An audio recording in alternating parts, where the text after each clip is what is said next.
It's time for Around the Ozarks Sports Scene, sponsored by Fast Break Sports and The Pitch. Now here's your host, Scott Puryear. Welcome into another edition of Around the Ozarks Sports Scene. I am Scott Puryear. As always, big thanks to you for giving me your time to talk a little sports this week. Also, big thank you to our sponsors, Fast Break Sports and The Pitch. We'll talk more about them later. But first, we're going to move into our guest segment now with the hardest working man in sports. I call him that. He blushes every time I say it, but he is the editor-in-chief, the chief content producer, whatever you want to call it, Chris Parker of the Ozarks Sports Zone. Always this time of year, and in the spring, we like to bring Parker in to talk about everything going on in the high school world. Parker, thanks for joining me again.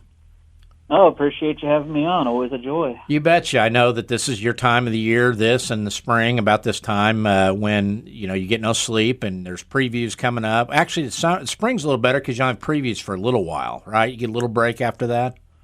Yeah, spring's just there's less, the crossover season, there's just less sports. I mean, fall has the most sports by far, and then you cross it over and do a big basketball season where we have all these teams playing, and it gets a little October, November, it gets hectic. I remember those days, and from the SID days, from the sports writer days, they weren't much fun. That whole month of October and early November, because everything was hitting the fan at one time there. But you guys find a way, you survive.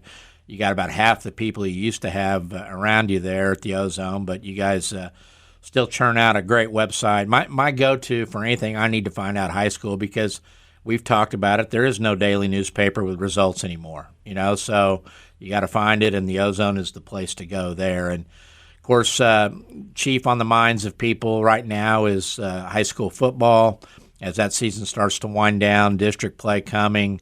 Got a lot of questions with that. My first one is probably the most obvious one. I've watched them play just about every week. Do we really know how good this Knicks team is? We know they're unbeaten, but are they really that great, or is the rest of the area in their COC and large school just kind of mediocre? What's the right answer and right mix there? I think they're really great. I do. When you look at how you compete in Class 6, and I point back to the year that Joplin made it to the Class 6 state title game, and whenever you're going through Class 6, at some point you're going to run into a future NFL player. Like in the playoffs, you're going to run into a lot of high-level football talent. And the year Joplin was the only team to make it to the state title game from Southwest Missouri in Class 6 ever, they had Isaiah Davis, who is now a Jet, third running back, and he does kick returns for him now. And they had Zach Westmoreland, who has played FCS and FBS football. I believe he's at Southern Illinois now. And then you also had Blake Tash, I believe was the quarterback then, who set the Missouri record for completion percentage. So when you're trying to answer the question of can they compete at the highest level, Nixa has that high-level talent with Cantwell on the line, and Adam McKnight, the quarterback, is showing that he is also a high-level talent. Dylan Ribera gets it done in every which way you can imagine running the ball. So they now have the markers of that high-level talent you need to compete at Class 6. And I'm going to tell you this, if they win state, they're going to earn it. They're going to earn every bit of it, because the way the bracket falls this year, we know that not every path to a state title is created equal. Missouri doesn't reseed, doesn't do any of that, so it's a largely geographically based way they do it, and they mix up the districts every year. This year, it's brutal for Nixa. After the district, if saying the top teams win, the favorites win, you would get Lee Summit North, the number 3 team in Class 6, kind of a team that's been a foil for them in the playoffs. You beat Lee Summit North, the best team in the quarterfinal or in the semifinal would be number 1 CBC. And then in the championship, you could have Blue Spring South or DeSmet, who are 4 and 6 in the rankings. So if Nixa comes through and wins it, they will have had to likely gone through 3 of the top 6 teams in the final state rankings. And you never say it's a breather when you get to the state championship game, because it's a whole new level of pressure and expectation and anxiety. But they'll know, real quickly. I mean, if they're there and they beat Lee Summit North and CBC, that they can play with anybody in that title game that shows up on the other side, right? For sure. And if you get through and you beat those teams, there's no reason you don't go in thinking we can 100% win this, especially since that Lee Summit North game, if Seeds hold, Lee Summit North wins, and Nixon wins, it's going to be at Lee Summit North. They're going to have to go on the road to an unbeaten, only other unbeaten Class 6 team likely at that point. Wow. Is that does that mean they would get CBC here if they were to win that? I haven't done the math on it because once you get past there, it goes to who's hosted and top or bottom of the bracket. I tend to think they would get CBC. They should have a decent chance at hosting it, but it would require me looking way ahead. And you're not there yet. Yeah, and CBC it doesn't have to do with if CBC was home in the quarter and Nixon went on the road and Nixon won. That'd be one of the deciding factors too, wouldn't it? Or do they still do it that way? Correct. So yes, it's all about how many games you posted. So, for example, if CBC gets upset, so there's a 3-tiered thing for the quarterfinal. It goes first of all who hosted or who's hosted the most, I believe it is. Uh-huh. If one team's hosted more than the other, the team that's hosted least gets it. If they've hosted the same amount of times, which is likely for 2 number 1 seeds, whoever hasn't hosted, who didn't host the quarterfinal, gets the host. And then the final tiebreaker is top or bottom of bracket. This year, bottom of bracket gets the tiebreaker, and that's why Lee Summit North would host because they are the District 6. Nix is top of bracket in District 5. Okay. And the even-odd year thing that they do on the bracket, even-odd, that type of deal? Yeah. Yep. Well, I know this, that Nix would much rather play at home. I mean, their environment's crazy in terms of crowd and support and you know the gray turf and the red lights and all the bells and whistles, but you can't control that unless you just go take care of business. And speaking of take care of business, is there anybody in their district that can even remotely put a threat into them?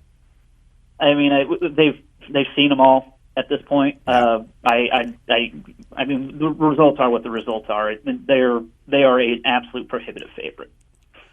One thing that I've wondered, and John Perry brought it up in the preseason, but, you know, will it hurt them not getting tested? And, you know, until they get to maybe at least Summit North. And you know, I watched Lebanon, you know, kind of run it right at them in the first drive of the game and eat up about 10 minutes of clock. And then Republic did that a little bit early on, too. You know, you're going to see a different level of line, a line like yours probably, when you see Lee Summit North and you see a CBC. Is that a concern in your book on the defensive front maybe with Nixa? That are they ready for that with somebody that's not what they've seen this year? I mean, there's always the concern there. I mean, it's you look at across all sports we cover here is who are the teams that go deep. I mean, Willard baseball goes and wins state with a double-digit loss record because they go out to Tennessee and they play the best. Lamar always seems to be there, and we'll get to them here in a bit, I'm sure. Yeah. And they're 5-3 this year, but they haven't played a single team in Class 2. Nobody's more tested than them, and it's a testament to why the Big 8 is what the Big 8 is when it gets to the postseason. So you're always concerned of what's going to happen the first time that we face true adversity. So I would almost like to see the COC potentially open up because since they do East and West, yeah, where the cross division games don't count towards your record, there's 2 divisions essentially. It's one conference, but it's a little bit of 2 conferences, like kind of like the Big 8 was with the Big 8 East and Big 8 West. I would like to see him potentially maybe open it up to where you say let the teams go out and get one non-conference game if they want it. Otherwise, maybe you can schedule within across if you don't want to, and let teams that because if you remember. Webb City playing Rockhurst back before the COC was 10. That was whoever Webb City was playing that year was always a highlight game. Yeah. In the state and in the region. It was a lot of fun, and it really was a great measuring stick.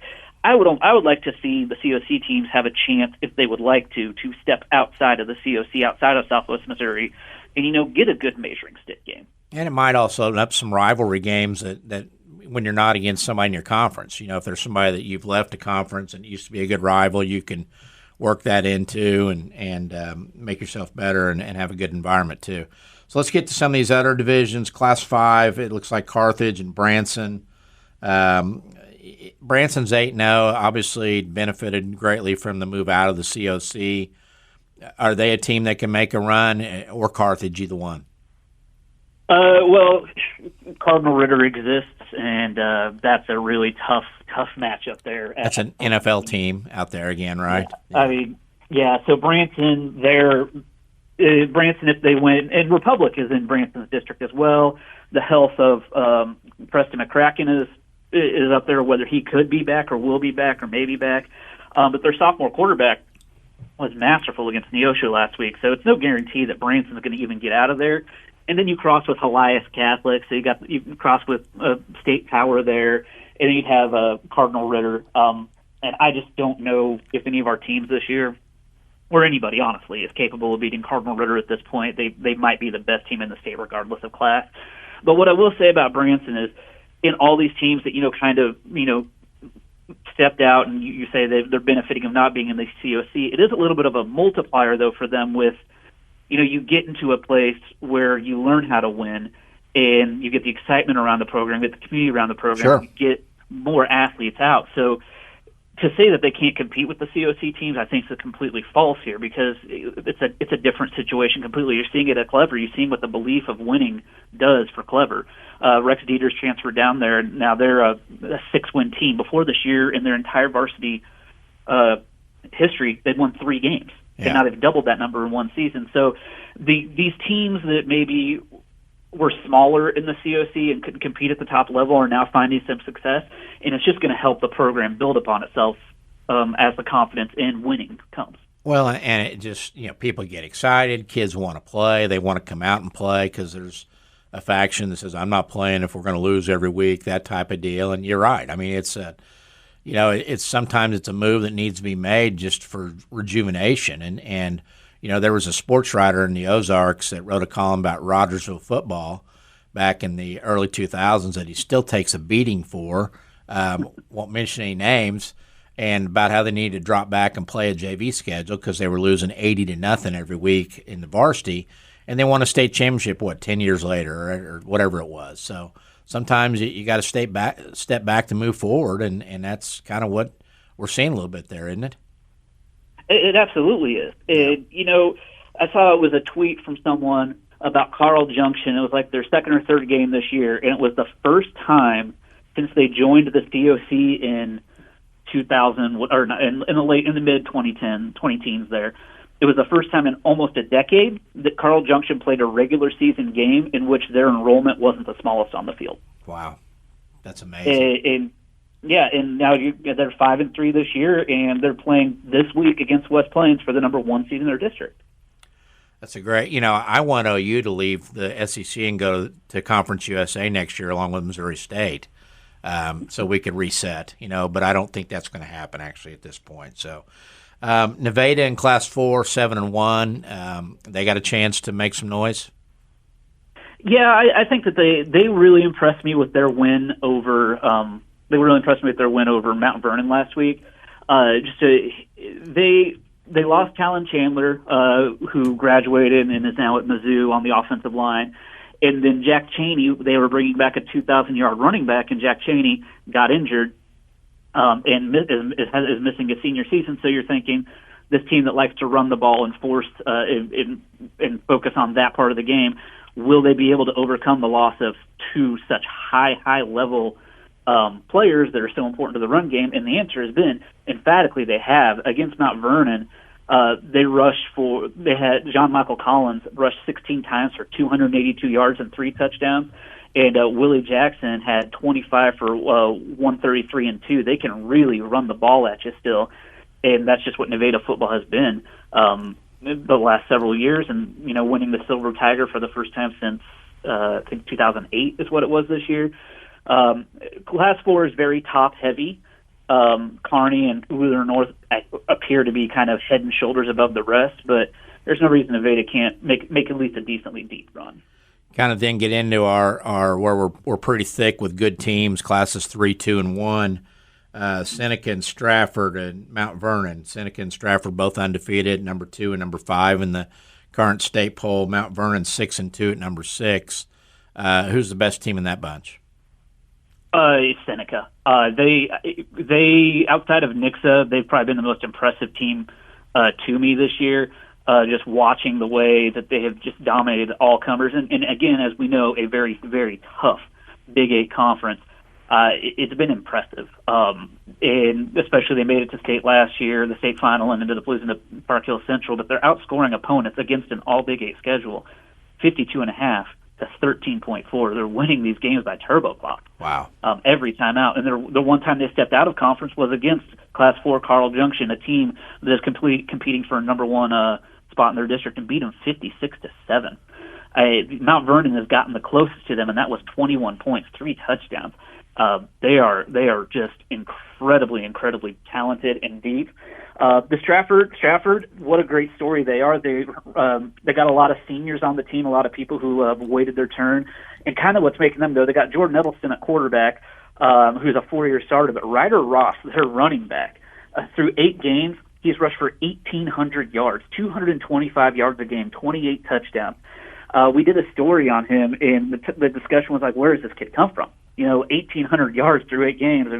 You can extrapolate out the pace of what that would be if they made it to a state title game. And the whole thing was about how Ryder Ross was patient.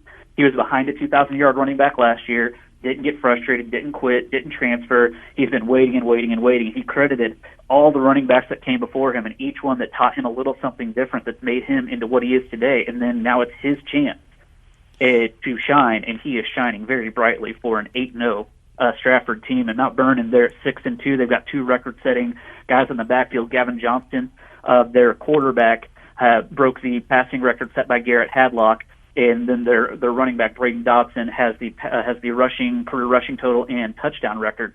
Tom Cox, when we talked to him for a story about those two, mentioned that they're always in a Big 8 district. And this year, they're in a district with like Stratford and up to Cuba and Salem. It's a really weird district for them.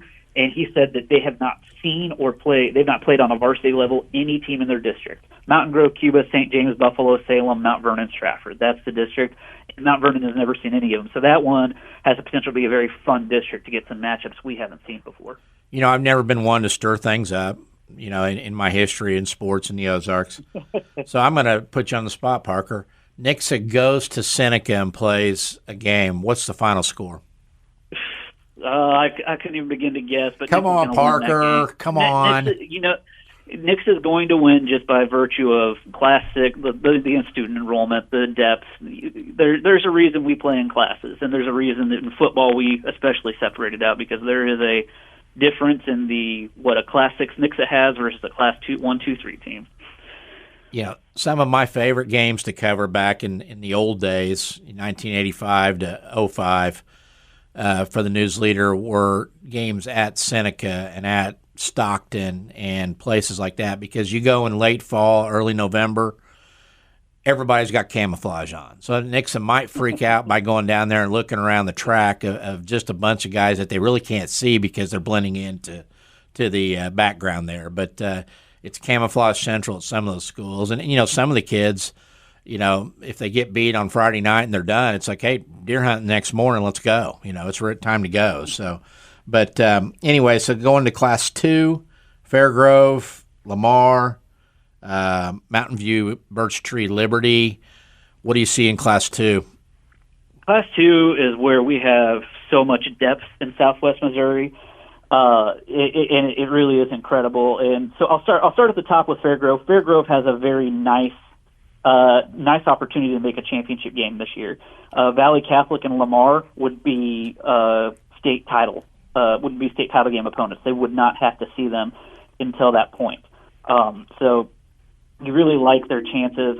If I'm looking at the top 5 here, I think Lafayette County, ranked number 5, that would be who Fairgrove would cross with for the quarter, and that's the highest ranked team that they would have to see prior to the state championship game. So Fairgrove has a really good opportunity to make it to a title game. Warsaw, the very north part of the viewing area, they're 8-0, and it's interesting. I'm bringing up Warsaw because in that district, you've got Lamar sitting at 5-3, but they're the number 1 seed in the district over an 8-0 Warsaw, and that speaks to the depth or the strength of Lamar's schedule. Are they as dominant as they have been in years past? No, they're not, but they're still elite in Class 2, in my opinion. I vote on the state poll, and I'll tell you, I'm one of the ones voting for Lamar still. Even at 5-3, they lost 2 games by 1 point. One point to Nevada, highly ranked in Class 4, and 1.28 Class 3 Cassville team. They are 2 2-point conversions away from being 7-1 going into this game with Seneca, and probably ranked either 1 or 2 in the state. So do not sleep on Lamar. But even in that district, as you look at it, Lamar's 5-3, Warsaw's 8-0, and your 3 seed right now is Stockton at 7-1. Just an incredible amount of depth in there. And then in the Fair Grove district, you've got Thayer at 7-1, Ava at 6-2, and Liberty at 6-2. So the top 4 teams right there bunched together, and you've got 5 total losses between the 4 of them. And we all know again how SCA football, like the Big 8, it's a different level of football. How often have we seen Thayer come into a Class 1 district these last few years and play after playing up every single week in a physical brand of football, and then come through as a 3 or 4 seed, upsetting their way to a state semifinal, state quarterfinal because of the schedules they have played. So Class 2 is extremely deep for us. Class 1, Marionville, can they defend? That's going to be a very, very tall order. Their district is tough. Adrian bumped down. They were a Class 2 team last year, and they gave Lamar all Lamar could handle in a district title game, I believe it was last year, or maybe I think it was a district title game. And so you got Adrian 7-1 in your district, whose only loss is to Class 2 undefeated Warsaw.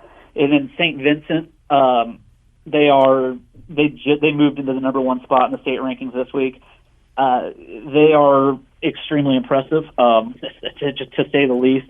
So Valley Catholic, we all know their lineage and their history as either the winningest or the second most winningest behind Webb City football program in terms of state titles. And they're up to number 2 behind Fair Grove in the state rankings.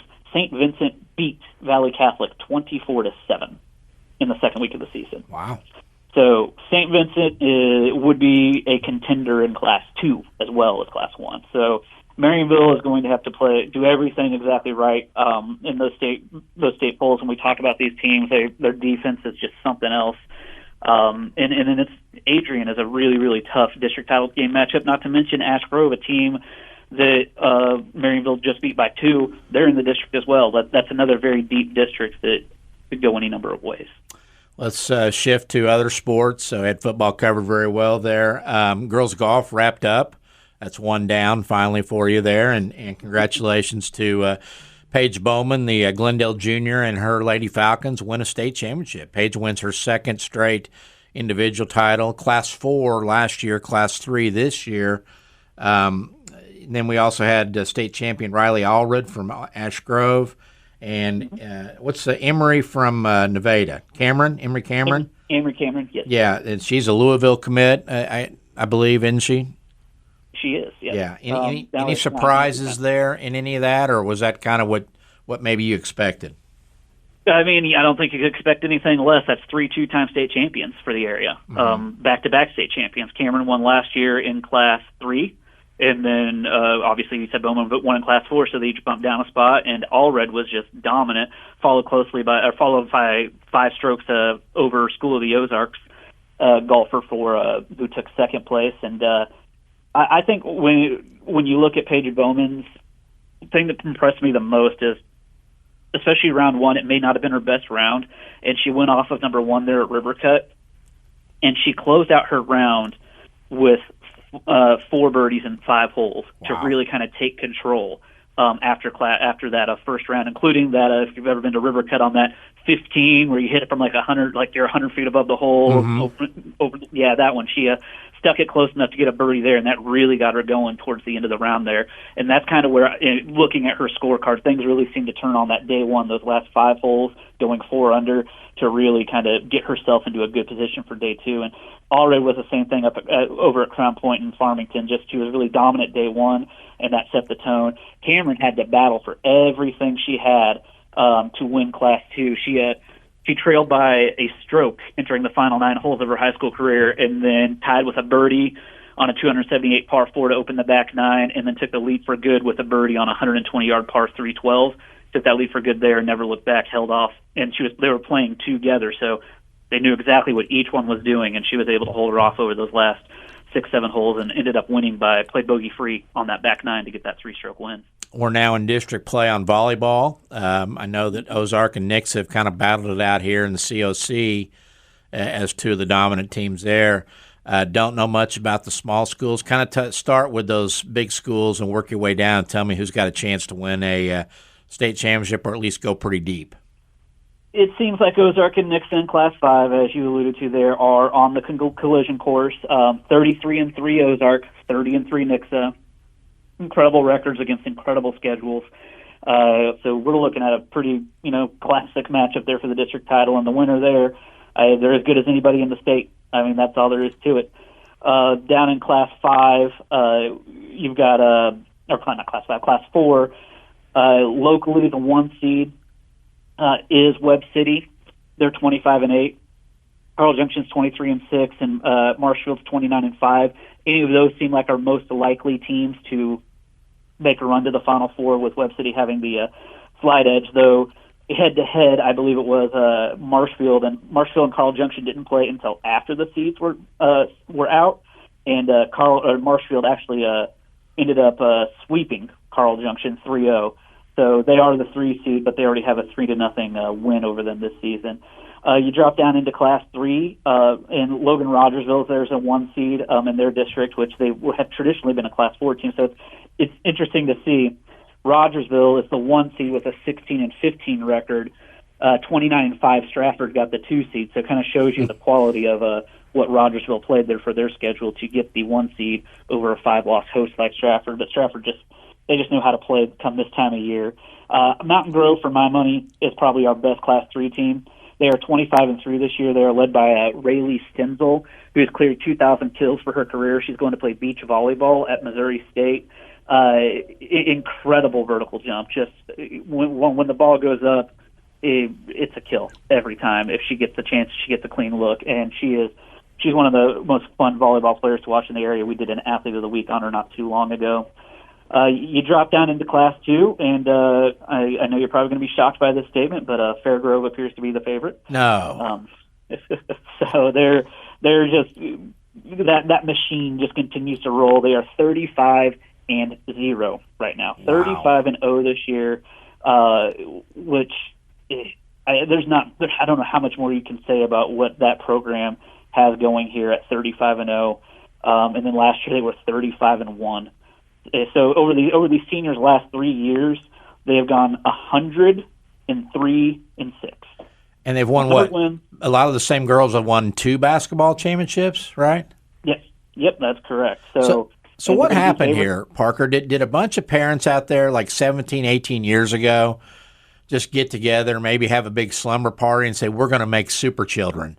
And out of all the athletes in Fairgrove, and it's coming to fruition, that's got to be the only answer, isn't it? You know all about small schools and how they go through their cycles. Stratford had their cycle where they had, and they're still really good at girls basketball, it's just been a perfect storm. I mean, we've been seeing it up at Walnut Grove for years, where they just keep cycling through all-state basketball players. It's the town's it's become the town's identity. Fairgrove volleyball is always. Fairgrove volleyball is winning at a high level now, but they've always been good. I believe when you look back, Michigan goes back to 2009. They've only won less than 20 matches in a season twice since 2009, and they've had more 30-win seasons than sub-20-win seasons in this volleyball program. That's amazing. Yeah, and they just keep churning it out. Basketball, I would assume that are they one of the favorites to three-peat? You're looking at them, and you're looking at potentially a three-peat of El Dorado Springs versus Fairgrove in the title game. I mean, we hope that the bracket breaks right and they're not in the same district, because El Dorado Springs volleyball, I bring them up because dovetailing back to that, because El Dorado Springs and Fairgrove are in the same district for volleyball, and that's 35-0 Fairgrove, 30-4 El Dorado Springs. And that'll be a district title game. Have they played next week? Have they played this year? That I am not 100% sure on. With the yes, they have. It was 3-0 in favor of Fairgrove. Of course, they're unbeaten. Wow. So it was that one was 25-18, 25-18, 25-22. So not incredibly close of a match, but still El Dorado Springs is right there. So we could see. There's a really good rivalry going between El Dorado Springs and Fairgrove on both the volleyball court and the basketball report. We only have 4 sports left to talk about. We've already done a half hour, so we'll kind of get through these. This is an example of the crossover season and what Parker goes through and every other sports writer and TV person has to deal with. So, boys soccer, what are we looking at there? Is it the same old names, same old schools? It is for the most part. We get into districts next week, at the end of next week, November 1st or 2nd, when most of the districts start. Missouri soccer coaches rankings, they do a power ranking, in which they use a formula kind of like the BCS used to do, so it's always interesting to look at. Your top team in Class 4, according to those rankings, is Glendale, ranked number 9. In Class 4, it's really tough to compete in because you got teams like Rockhurst, who are not only Missouri good, but they are nationally good. They are national champion level type of teams. So Class 4 is always a really, really brutal once you get to the postseason, or the deeper you go, I should say. Springfield Catholic is ranked number 4 in Class 3, 16-4 as of October 21st. So just again, Glendale Catholic, you're not going to be surprised by any of these names. Bolivar and Logan Rogersville. Bolivar's 3, Logan Rogersville is 5 in the Class 2 power rankings. Bolivar's 14-2. Logan Rogersville, coming off of, I believe it was a state runner-up finish last year, 13-5. They graduated a lot, but clearly they brought plenty back this year to have a chance. And then our top Class 1 team is Greenwood. They're 10-10 overall.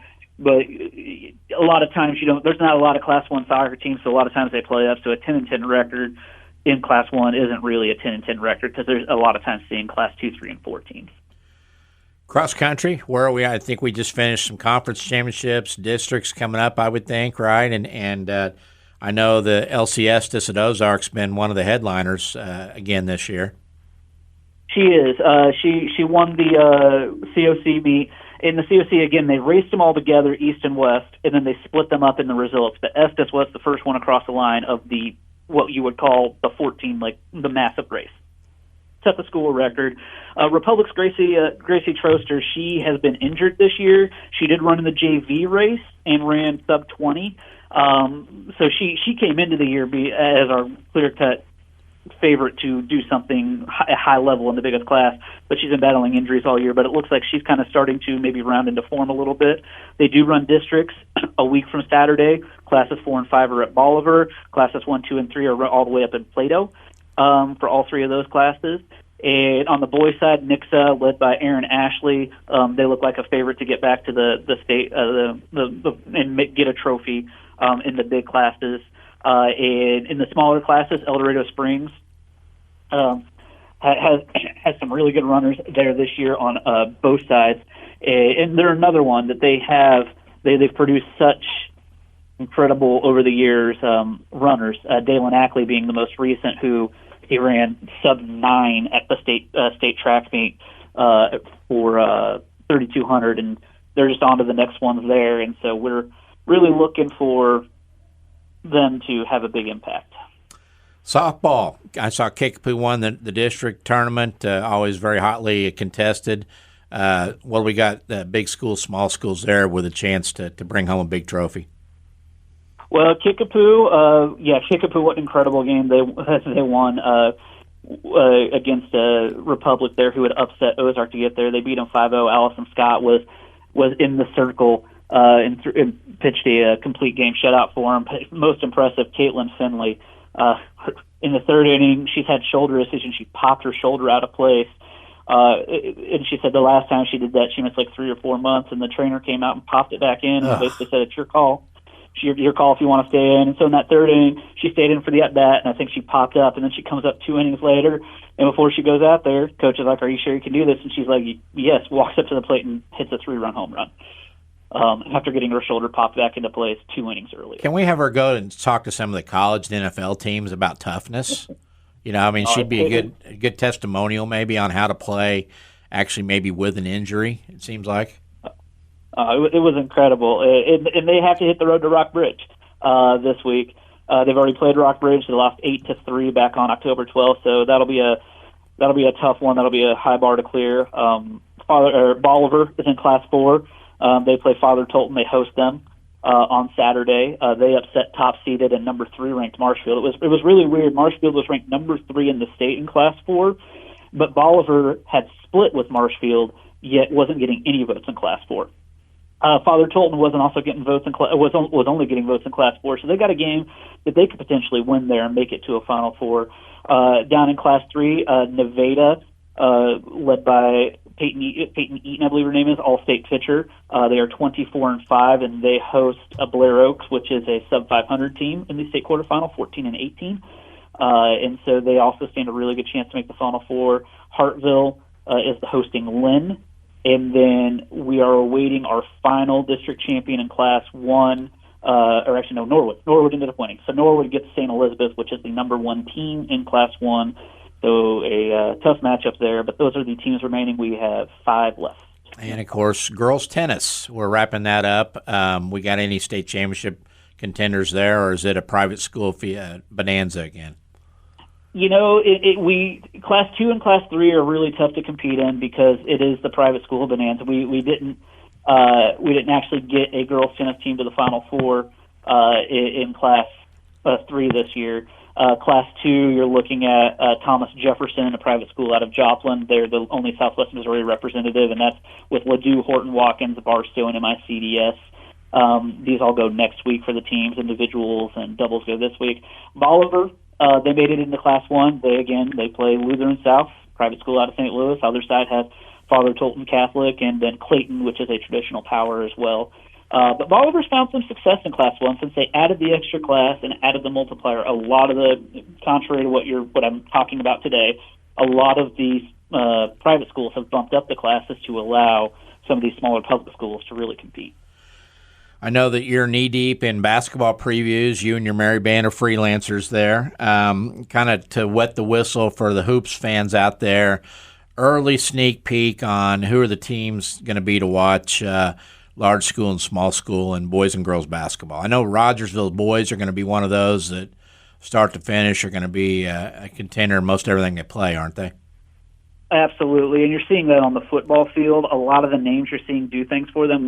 The freshman class is much hyped, but in a very physical sport like football, those freshmen are making a difference right now in putting up numbers. So you like their chances to kind of live up to some of that hype on the basketball court. Obviously, it's always very tough for a 14-year-old to compete with 18-year-olds, but Chase Branham proved you could do it last year, and so I fully expect them to be a big-time contender. Your usual suspects with Nixa Kickapoo and with Central up there.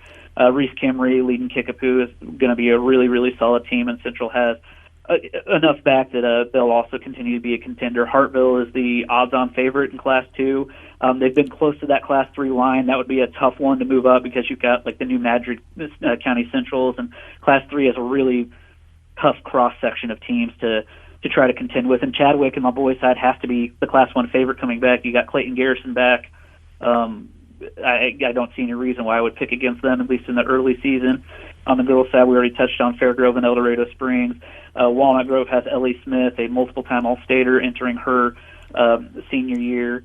A Kickapoo, again, just a machine there that continues to roll, and they're the team that the big class schools locally have to come get. As they stand there. Marshfield was our representative in the Final Four last year in Class 4. Katie Pritchard is no longer the coach there. She went back to home to Waynesville. So it'll be interesting to see kind of how things develop there with them having a new coach. So that's Trish Marsh, isn't it? The old Trish Van Degelen who kind of got it all started at Marshfield. She and the Howards, back in the 80s and late 80s there. So. Well, Parker, you've done well again. Go get a drink of water somewhere to clear your throat, and we'll do it again in the spring. But I always appreciate your knowledge and every single name you bring up on here. I appreciate the kind words, and we'll talk. Thanks, Chris. We'll see you. That's going to do it for another edition of Around the Ozark Sports Scene. Again, special thanks to Chris Parker of the Ozarks Sports Zone. Visit OzarksSportsZone.com to catch up on all your high school sports results and news and features and videos. They've got it all there on their website. Special thanks to our sponsors, Fast Break Sports over on South Campbell, your home for all things collectibles, sports cards, memorabilia. They have it at Fast Break Sports. And The Pitch, our latest sponsor, of course, the restaurant on East Sunshine, and a great place to go get pizza, calzones, have a fresh cold beverage, watch sports, all at The Pitch in the Southern Hills Shopping Center. our pitch things to watch this week. Catch Missouri State football Bears and their 5-game winning streak. They're at Northern Iowa in a 4 o'clock start. We'll get it right there. 4 p.m. kickoff in Iowa. A great rivalry there. That'll be on ESPN+, so it'll be on your streaming networks. Got a big one right before that on ABC, Mizzou at Alabama. See if the Tigers can keep things going there against an Alabama team that's been kind of hit or miss here of late. So that'll be a fun one to watch on ABC Saturday at 2:30. And then Sunday, the Chiefs at the Raiders. Chiefs 6-0. Just picked up DeAndre Hopkins this week to help remedy a wide receiver room that's got a lot of injuries. So the Chiefs at the Raiders, 3:25 p.m. kickoff on CBS. Catch all these out at the pitch. Have a great meal and catch your sports there. One of our great sponsors. We'll see you next week on Around the Ozarks Sports Zone.